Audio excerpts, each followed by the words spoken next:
Hey, this is Dave DeCamp from antiwar.com. This is anti-war news for Tuesday, July 11th, 2023.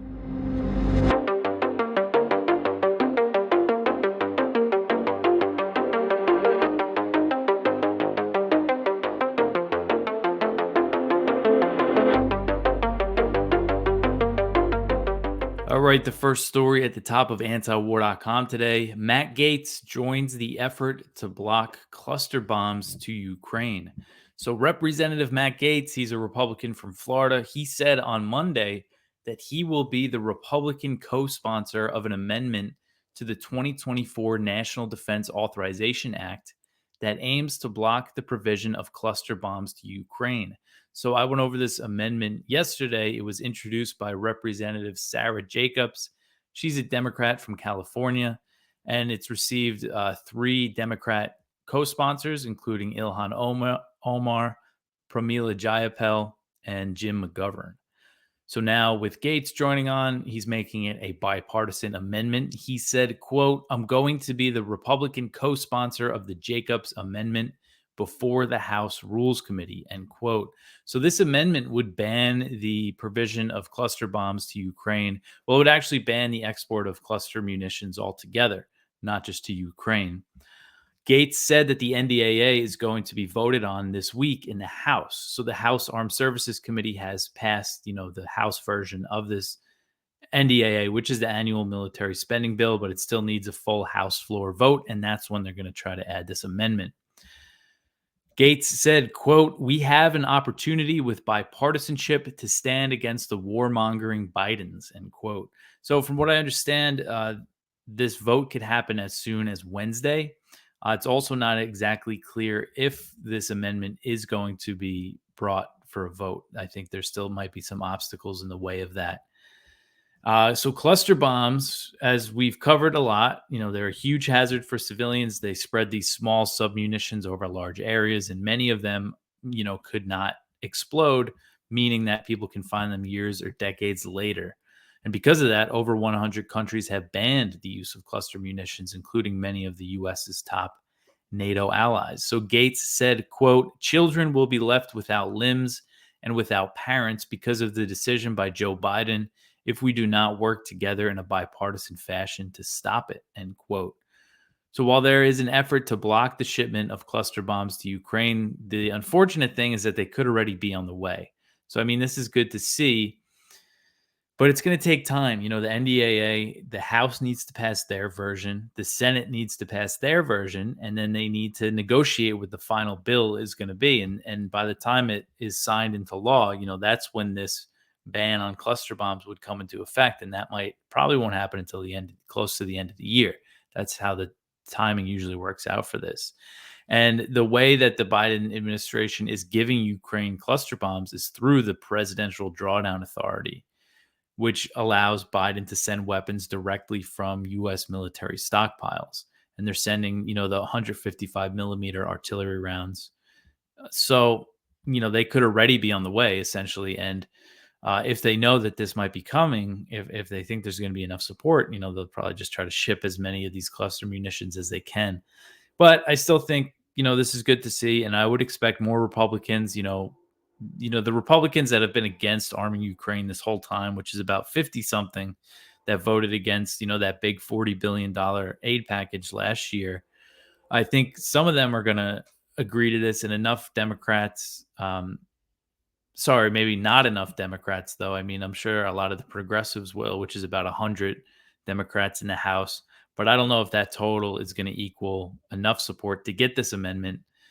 And again, it has to get on the House version, and then who knows if it will make it past the negotiations for the final version. But I think this is something that, we could take the time to write to our Congress, to our representatives, tell them to support this and tell them to, oppose arming Ukraine with these weapons that, so indiscriminately kill civilians. I think we can try to build some opposition against this.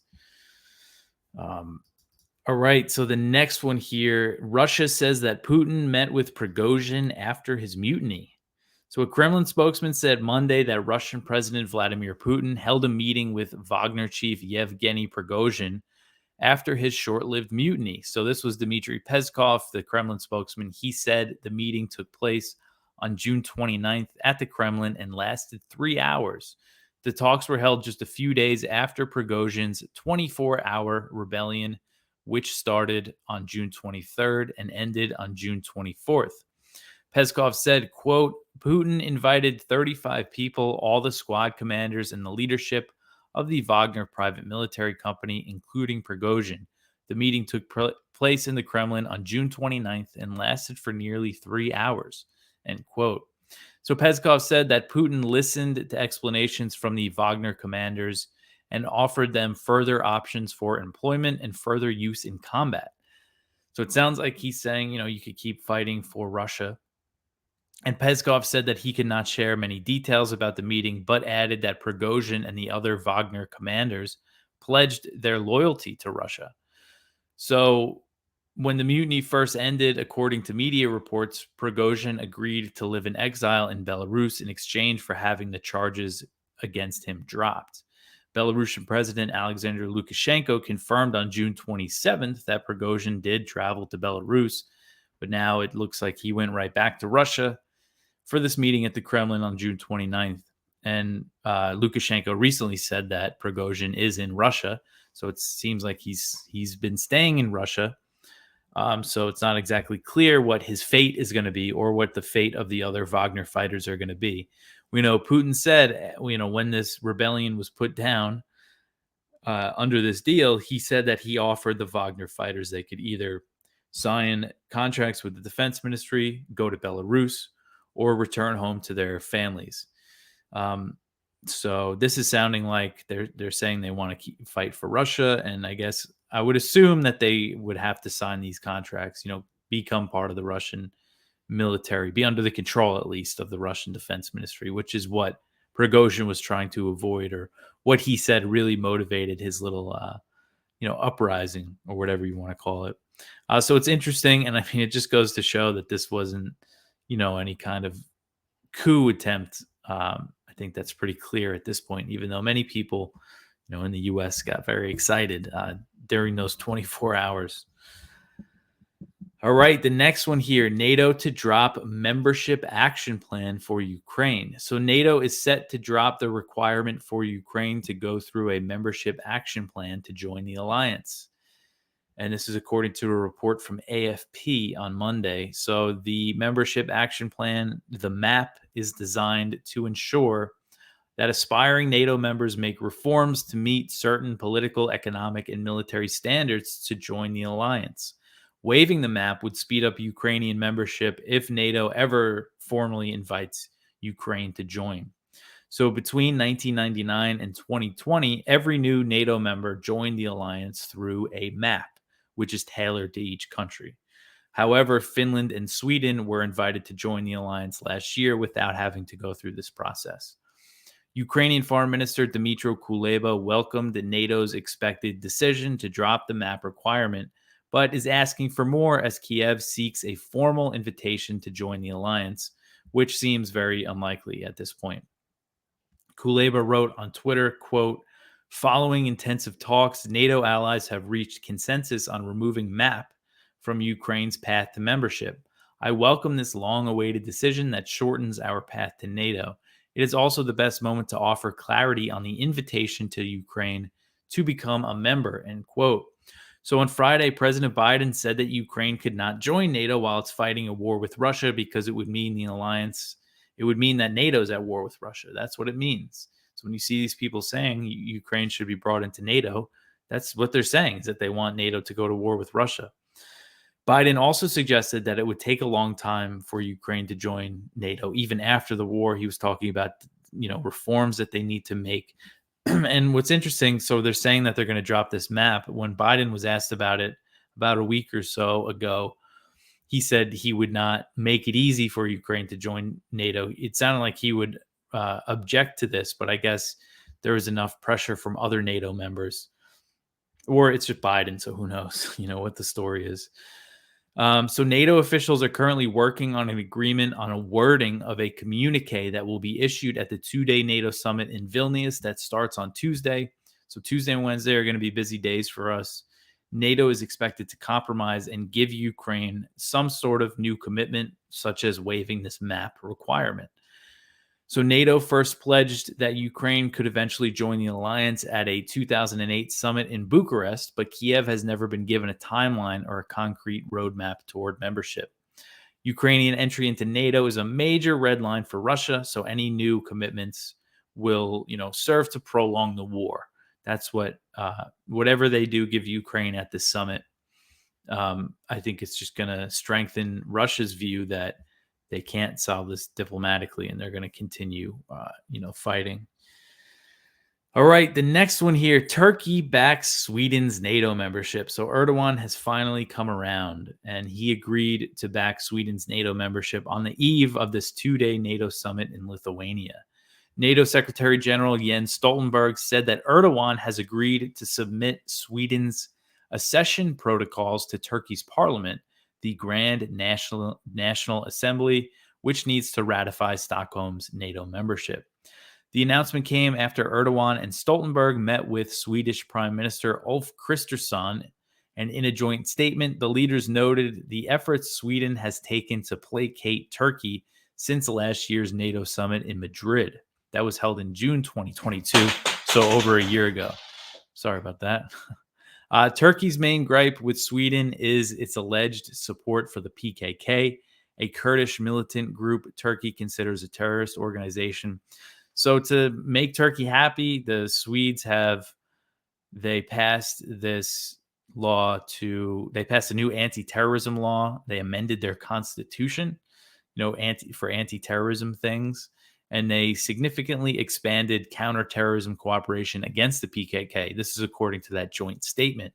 Sweden also agreed to lift an arms embargo it placed on Turkey in 2019 over a Turkish attack against Kurds in northeast Syria. That was back when, the people in the U.S. really cared about the Kurds, because it was when Trump said he was going to withdraw from Syria, which is a decision that he ultimately reversed. So the statement said that Sweden and Turkey have also agreed to establish a new bilateral security compact that will meet annually. So at this meeting, Sweden is saying that they will present to Turkey, what they are doing to continue to fight against terrorism. And I think another part of this is they're going to continue extraditing Kurds to Turkey. So they're throwing a lot of Kurds under the bus to get into NATO. And Erdogan's approval brings Sweden one step closer to becoming the 32nd member of NATO. Sweden is still awaiting approval from Hungary, and at this point, it's not clear when they're going to sign off on that. I'm not sure what exactly their issues are with Sweden, but we'll see how that plays out. I wouldn't be surprised if we see them agree to it during the summit or sometime soon. But by applying to join NATO, Sweden has abandoned its long-standing policy of neutrality, which has kept the country out of 2 world wars. But they're switching things up now to join NATO. And the U.S. is working on a deal with them. The U.S. is going to probably establish some military bases there. So another country that our government is pledging to go to war for if they ever get attacked. All right, the next one here, Canada commits hundreds of troops to NATO's eastern flank. This is an article from Kyle Anzalone over at the Libertarian Institute. And this is another thing that we're going to see more announcements like this, I think, during the summit, that NATO countries are increasing their presence in the countries that border Russia and Ukraine, the Baltic states, and Poland, and possibly Romania as well. So Canadian Prime Minister Justin Trudeau announced a new military buildup in Eastern Europe. He said that the move was needed to combat Russian aggression. So while visiting Riga, Latvia, Trudeau said Canada would spend $2.6 billion and deploy 1,400 troops to the Eastern European country. So they're committing, that's a lot of money that they're committing to this presence there in Eastern Europe. Starting in 2023 to 24, they're going to start that funding and to renew and expand what they're calling Operation Reassurance for 3 years. Trudeau said, quote, "This operation is Canada's contribution to the biggest reinforcement of the alliance's collective defense in a generation and Canada's largest overseas mission, with up to 2,200 troops to be persistently deployed more than double the current deployment, end quote. So Canada has about 800 soldiers in Latvia, and now they're going to add 1,400 additional troops to reach the new target. So again, I think we'll probably see more of this. I know Germany recently announced that they were sending more troops to, I believe it was Lithuania. So this is a big thing that the Baltic states have really been pushing for. They want more NATO troops on their territory. All right, the next one here, NATO to push back plans to open a liaison office in Japan. So this is, according to a report from Nikkei Asia, NATO will push back a decision to open a liaison office in Japan to this fall or even later than that due to French objections to the plans. The alliance wanted to formally enshrine the Japan office in NATO documents at the two-day summit in Vilnius, so they wanted to kind of announce this and put it into their, official documents. But all 31 NATO members need to agree, and this has forced the alliance to shelve the move because France is against it. And France's position is that the NATO alliance should stay in the North Atlantic, something that French President Emmanuel Macron has expressed publicly. France is also looking to maintain good relations with China and has tried to distance itself from the U.S.'s bellicosity toward Beijing. The proposal to open an office in Japan was led by NATO Secretary General Jens Stoltenberg. NATO is looking to boost ties in the Asia-Pacific as it has named China a systemic challenge to the alliance in its strategic concept document that was issued last year.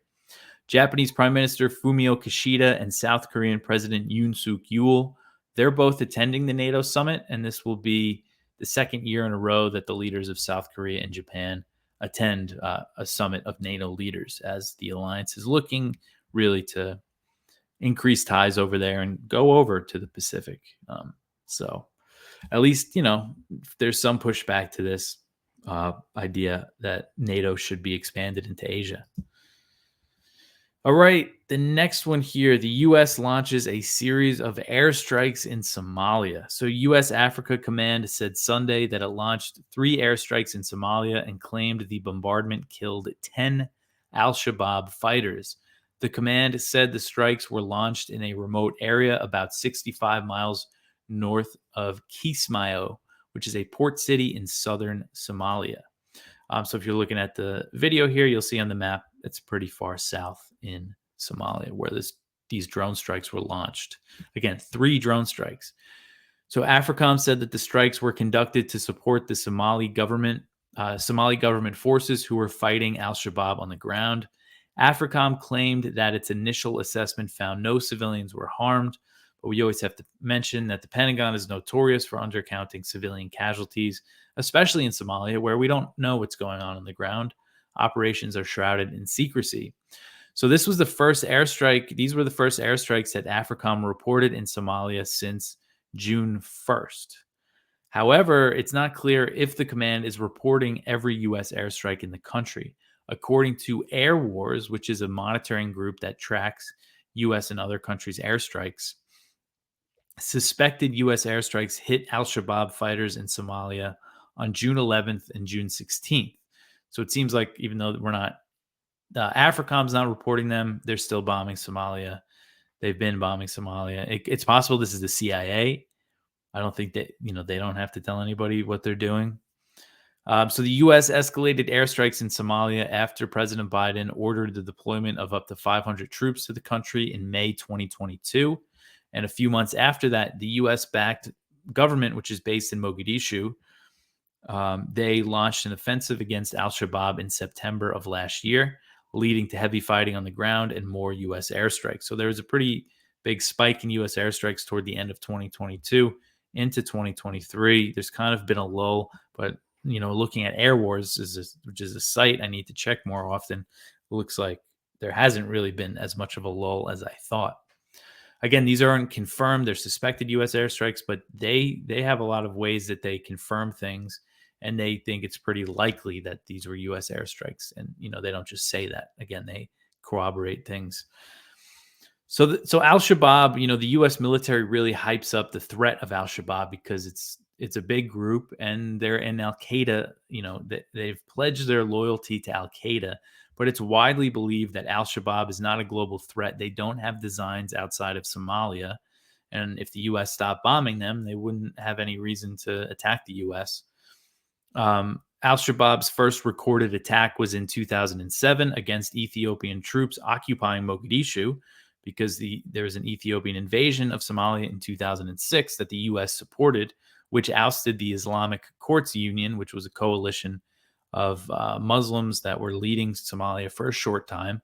And Al Shabaab was kind of the more extreme, the extremist offshoot that kind of came out of this invasion, and they didn't pledge loyalty to Al Qaeda until 2012, after years of fighting the U.S. and its proxies. So those are important details when they're trying to scare us about Al Shabaab. We just have no business being involved in that country. All right, the next one here, the terror war is not over. We have airstrikes in Somalia, and the U.S. claims that a drone strike killed an ISIS leader in eastern Syria. So U.S. CENTCOM said this on Sunday, that it killed an ISIS leader in a drone strike that it launched on July 7th, and suggested that a civilian may have been injured in the bombing. So they named this supposed ISIS leader Usama el-Muhajir. They just described him as an ISIS leader. Who knows what that means? The press release said that there were no indications that civilians were killed in the strike, but CENTCOM said that it was assessing reports of a civilian injury, which is interesting, that they are acknowledging something like that there's potentially a civilian injured in this airstrike. CENTCOM has been accusing Russia of harassing its drones over Syria, and they said that the MQ-9 Reaper drone that launched the July 7th strike was the same MQ-9s that had earlier in the day been harassed by Russian aircraft. So they're trading accusations, the U.S. and Russia, over these encounters over Syria. But one thing that's important to note is that Russia is an ally of the Syrian government, which is based in Damascus. And the Syrian government opposes the U.S. presence in eastern Syria. They consider it an occupation. The U.S. doesn't care about sovereignty in this case. Damascus and its allies, which include Russia, Iran, they're all sworn enemies of ISIS. They would continue fighting ISIS if the U.S. withdrew. ISIS doesn't hold any significant territory. They just have, hideouts in rural areas. So the U.S. uses ISIS to justify its presence in Syria, but it's really about this economic campaign. And of course, they want to keep these terror wars going. They want a reason to launch airstrikes and things like that. But it's a big part of it is they want to stay in Syria, occupy the oil fields, keep this territory out of the hands of Syria and out of the hands of an Iranian ally. It's a big part of it. So, that's what I think it's mostly about, even though they are still doing operations against ISIS. All right, the last one here, this is from Middle East Eye. Ben Gvir says Israel is no longer a star on the U.S. flag. So this is Israel's national security minister, Itamar Ben Gvir, and he's one of the very, extreme settlers who is part of this new coalition Netanyahu government.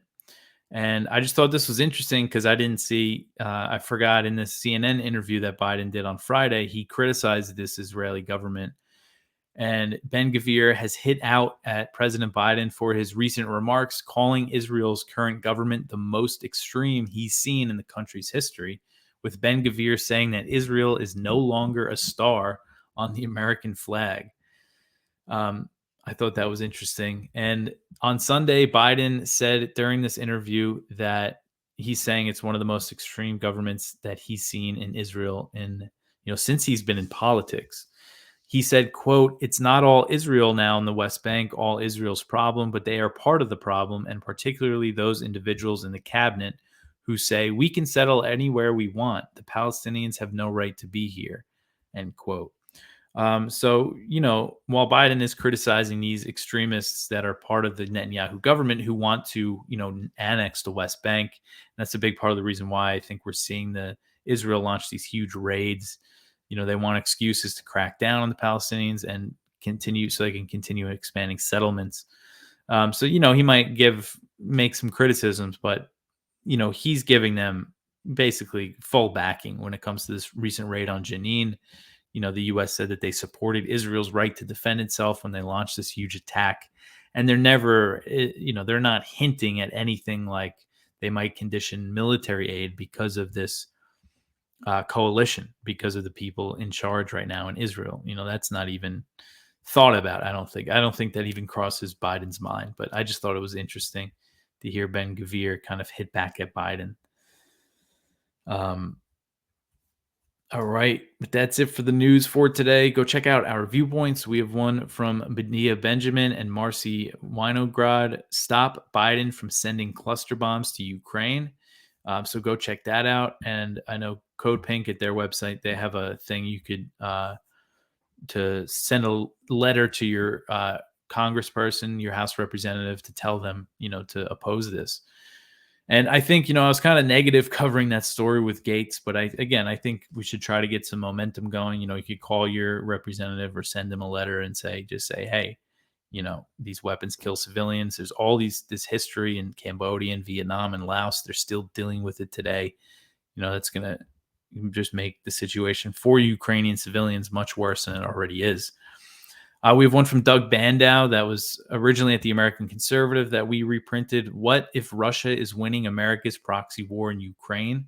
One from Kit Clarenberg, Israel's blood-curdling poison policy to replace Palestinians with Jewish settlers. That's over at the Cradle.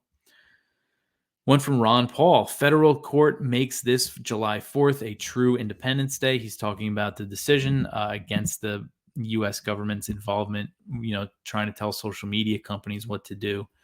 And our spotlight is from Branko March-Teach over at Responsible Statecraft, Zaporozhye and the danger of media blinders in war.